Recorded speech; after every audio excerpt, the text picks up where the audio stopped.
Chapter 8.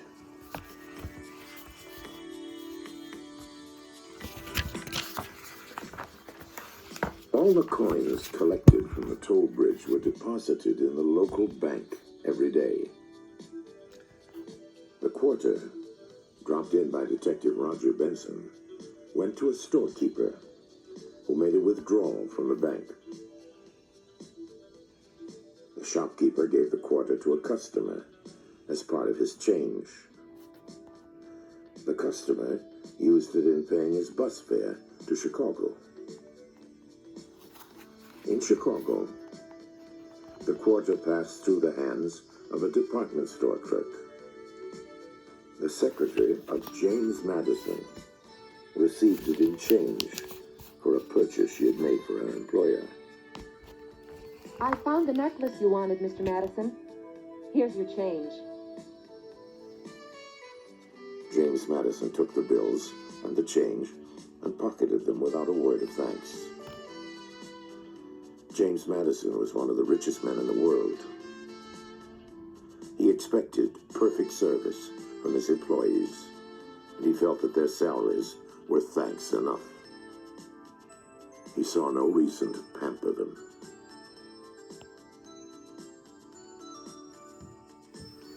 Madison was in his early 60s, a tough, hard-bitten tycoon who headed a conglomerate with branches all over the world.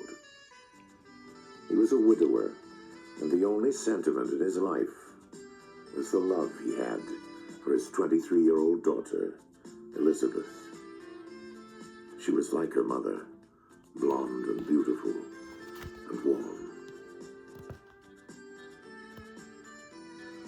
Elizabeth had many suitors, but her father managed to frighten them all off. Had. They're only after our money, he would tell Elizabeth.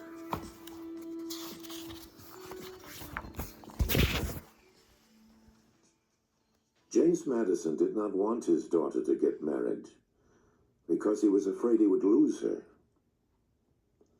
It seemed to him a miracle that he had such a lovely child, and he did not want anything to happen to that miracle. She lived at home with him and saw to it that the servants took care of him and his house was run properly.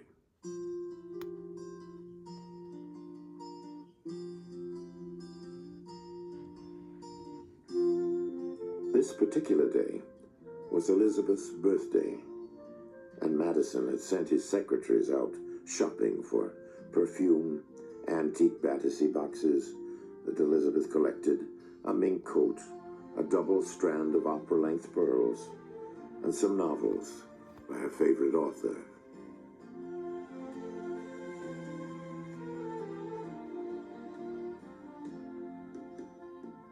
I'll be leaving early, Madison told his secretary. Excuse me, Mr. Madison, but there's a board meeting at 6 o'clock and... Cancel it. He had promised Elizabeth that he would pick her up at 6 o'clock. He was eager to see her face when he brought all her presents to her. He knew the mink coat would not impress her. She was not really interested in expensive things. But she would love the Battersea boxes and the books. Tell Lipton to bring the car around. Lipton was his chauffeur. You sent him on an errand, Mr. Madison. He won't be back until... Never mind, I'll take a taxi.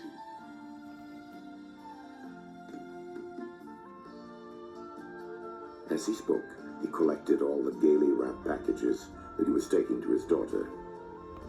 They would have champagne together, and then go out to dinner and the theater.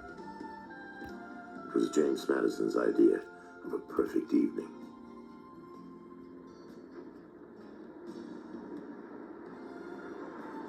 Five minutes later, he was standing on the corner of State and Wabash, his arms filled with packages, trying to flag down a cruising taxi. The Chicago traffic in the Loop was heavy at this hour of the afternoon, and all the taxis were occupied. James Madison stood there, fuming and cursing his chauffeur. Madison was not a man who was accustomed to being frustrated. All his life he had gotten what he wanted, when he wanted it. And now the lack of transportation was going to make him late for the appointment with his daughter.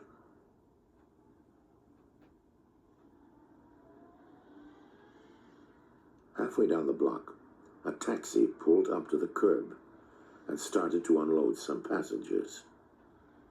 2 people stood nearby, waiting to get into the taxi. Madison hurried toward it, and as the passengers got out, Madison shoved the 2 waiting people aside and said, This is an emergency. As they watched in astonishment, he got into the taxi and slammed the door. He gave his address to the driver. I'll hurry it up. Yes, sir.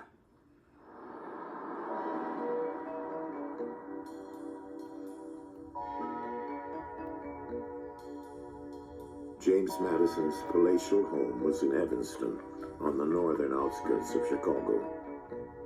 When they arrived, Madison got out of the taxi, his arms filled with packages, and fumbled in his pockets for some money. He paid the driver, and as he did so, one of the packages fell to the ground. Madison bent down to pick it up, not noticing that his wallet and a shiny quarter had fallen out of his pocket. He hurried into the house, eager to give his daughter her birthday presents.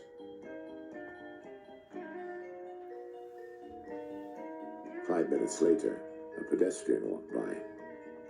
Something shining on the sidewalk, under the reflection of a street lamp, caught his eye. Curious, he walked over to examine it. It was a quarter. That's about all the good luck I've had today, Richard Stevens thought unhappily. He bent down to pick it up, and next to it he saw a flat, black object. It was a wallet. He did not have time to examine it, for he was hurrying to catch his bus. I'll look at it later, he thought. It's probably empty.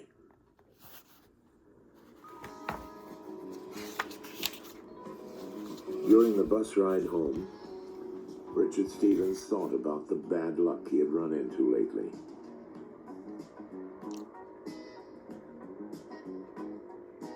He had been the copywriter for one of the largest advertising firms in Chicago, and he was very good at his job. But 2 months ago, the firm had been taken over by Eastern Investors Corporation, a large conglomerate. The new bosses had fired everyone, including Stevens, and had brought in their own people. He had not been concerned in the beginning, for he knew he was capable, and he had a good reputation. He was sure it would be easy to find another job, but it had turned out to be more difficult than he had anticipated. Business was slow, and advertising agencies were not hiring anyone.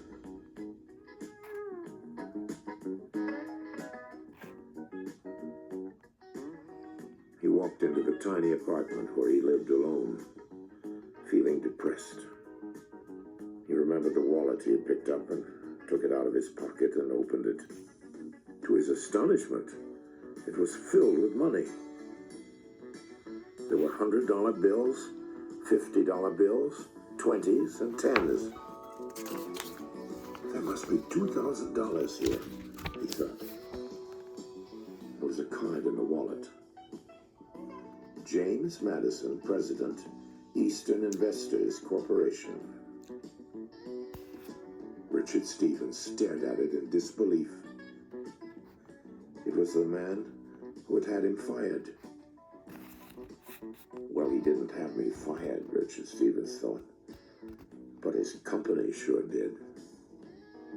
He looked at the money again. It would take care of the rent and food for the next few months. It was a big temptation, but Richard Stevens was not a thief.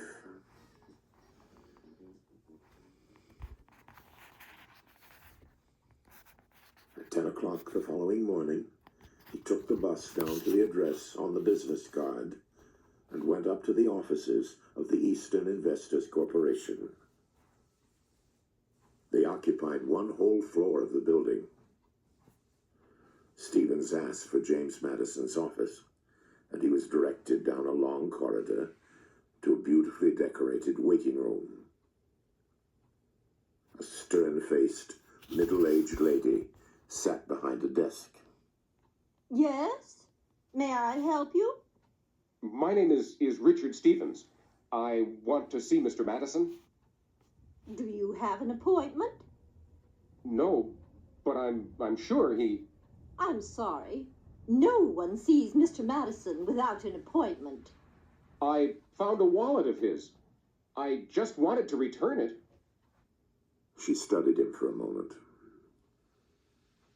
Wait right here. She got up from behind her desk and walked into Madison's office. James Madison was speaking to Elizabeth. Excuse me for interrupting, Mr. Madison, but there is a man here who says he found your wallet. Found my wallet? My pocket was picked. Call the police. Elizabeth started to object. Father, how do you know he picked your pocket? He could have... I don't go around losing things. I tell you, the man is a thief.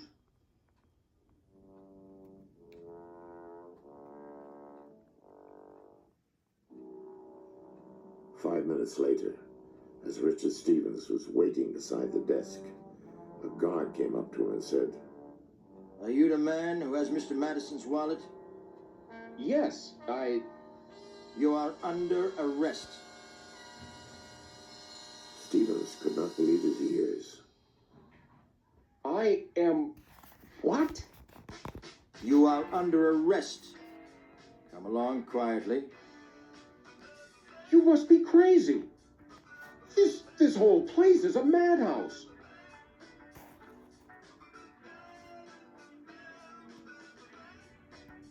Elizabeth Madison came out in time to see the officer lead the struggling young man away. He certainly does not look like a thief. She felt sorry for him. She went back into her father's office. If that man is a pickpocket, why did he return your wallet? Well, it's an old trick. He brought it back here thinking I'd give him a big reward. But Elizabeth was not satisfied. She was sure that the young man was innocent. But she knew how stubborn her father could be. "I will have to do something about it myself," she decided.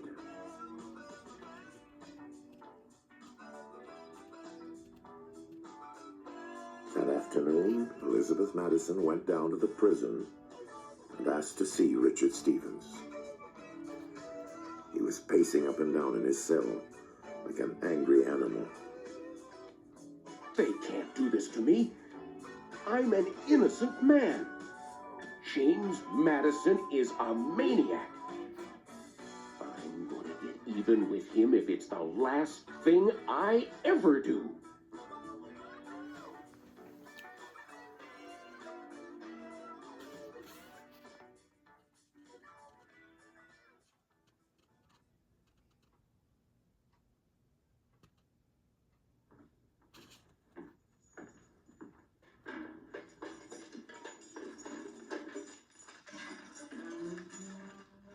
Mr. Stevens. Richard Stevens turned and saw Elizabeth. Who are you? He demanded.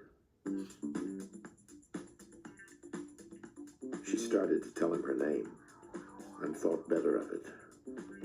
This was not the time, not in the mood the young man was in. My name is... Butterfield. Elizabeth Butterfield. What do you want? He was snarling. She thought fast. I am with the Public Defender's Office. We heard about what happened to you, and we will put up the bail to get you out of here. Good. I want James Madison arrested. I want him boiled in oil. I want him... Mr. Stevens, would you please calm down? I won't calm down. I am going to sue him for everything he has. I am going to ruin him and ruin his family. Let's discuss it over lunch.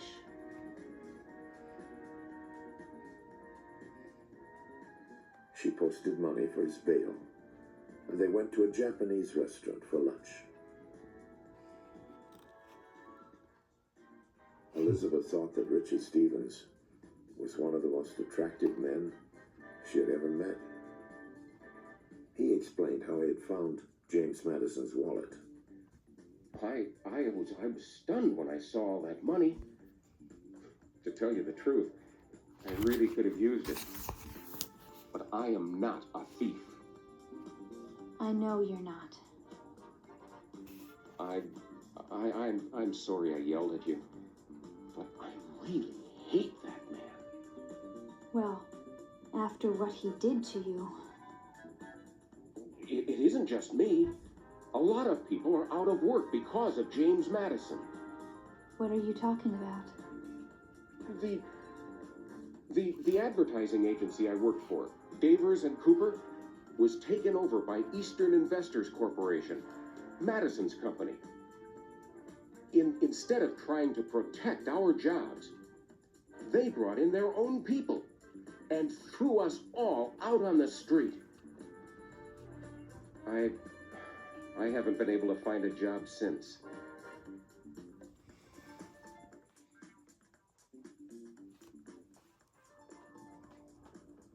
There was no self-pity in what he was saying. He was just stating facts.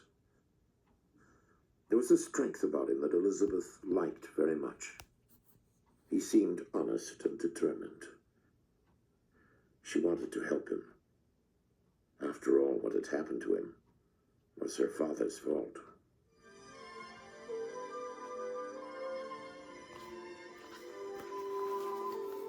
They talked for hours, and the more they talked, the more Elizabeth liked him. Richard Stevens was taken with her, too. He thought she was the most beautiful woman he'd ever seen. Tell me about your other cases. What cases?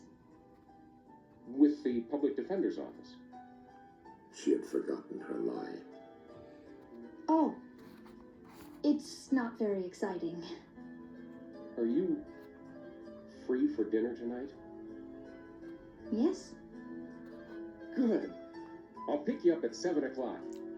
Where do you live?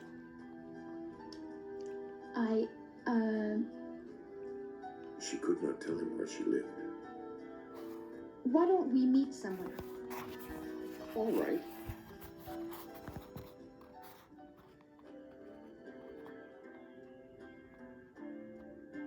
They had dinner that evening and went to the theater. Elizabeth found his company enchanting. I'll take you home. Richard Stevens said.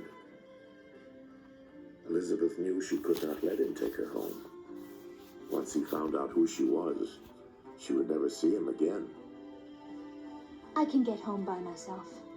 I would be happy to. No, it's really all right. She could see that he was puzzled.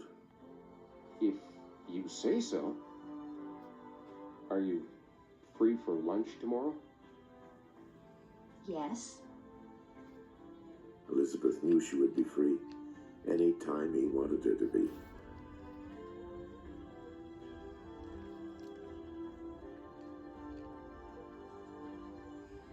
When Elizabeth got home that evening, her father was waiting up for her. Did you have a good time? I had a wonderful time. Who did you have dinner with? A copywriter for Davers and Cooper. He stared at her.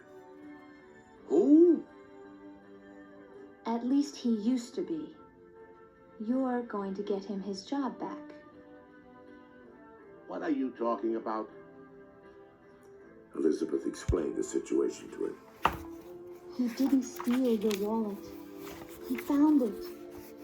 And you had him thrown in jail. Well, you're going to make it up to him. Elizabeth. No arguments. She could be as stubborn as her father. But he mustn't know that it was you who got him his job back.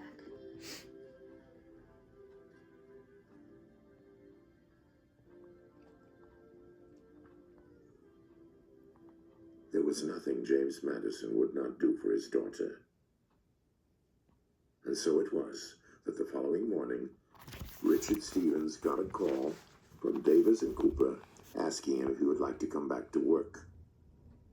I certainly would. Stevens exclaimed. When he met Elizabeth for lunch later that day, he told her the good news. You brought me luck. I'm glad. They were together every evening after that. Elizabeth realized that she was falling in love with him. She was also sure that he was falling in love with her. But she had a problem. She had lied to him from the beginning.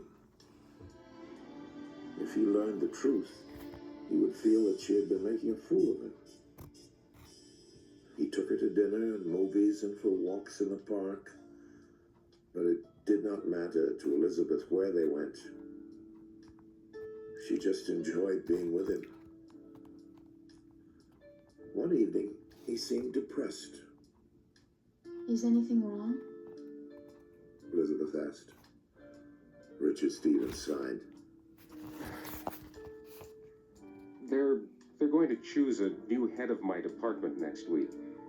It's between me and a man named Encott.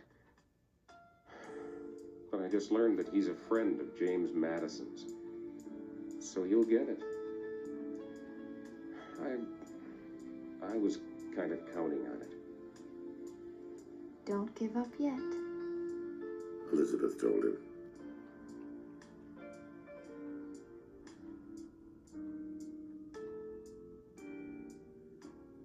That evening, when she arrived home, she said to her father, Richard Stevens is up for promotion. I would like him to get it. James Madison saw the look in his daughter's eyes, and he did not even argue with her. All right. He said,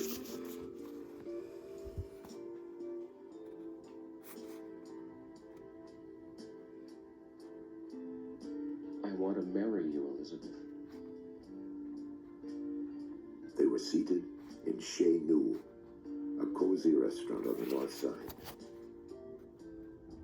She felt her heart swell. Oh, yes, darling.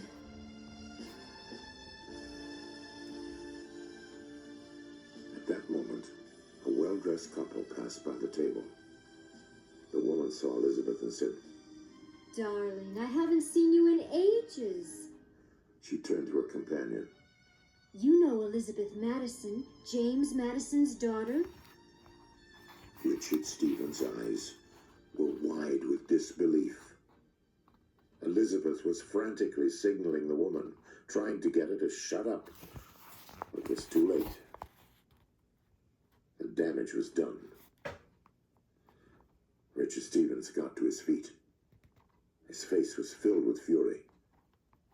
If you will excuse me, Miss Madison, I have some packing to do. And he started out of the restaurant.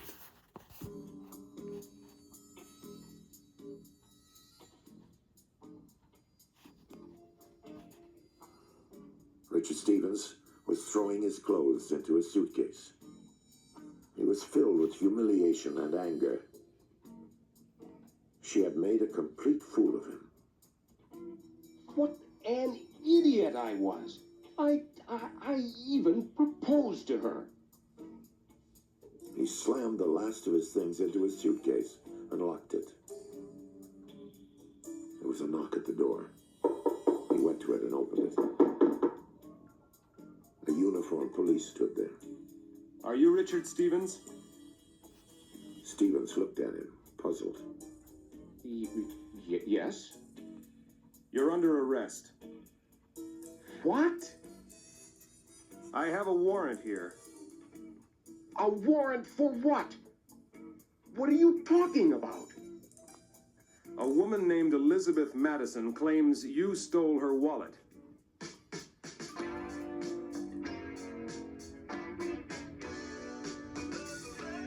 Richard Stevens was in jail again.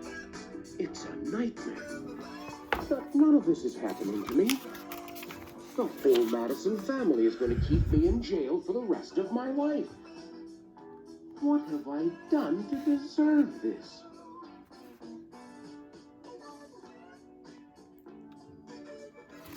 He heard footsteps coming down the hall. And a moment later, Elizabeth appeared, accompanied by a guard. This is the man, officer. I would like to talk to him alone. Don't let her in here. Don't let her near me. The guard opened the door. Elizabeth entered the cell. What are you going to do to me next? Have them hang me? I couldn't let you leave town. I had to stop you. Why? She stood in front of him and said, It's very simple. I love you. You lied to me from the beginning. I'm sorry about that, darling. All I wanted to do was help you. Let's go back to where we left off at the restaurant. Where was that? You asked me to marry you. I said yes. She put her arms around him. Aren't you going to do something about that? At that moment, the lawyer hurried up to Richard Stevens' cell. Mr. Stevens, you're free to go now. I paid your bail. Go away. Can't you see I'm busy? He held Elizabeth close in his arms and suddenly laughed aloud. What's so funny? I was just thinking. Do you know how all this happened? It was all because of a quarter shining in the gutter.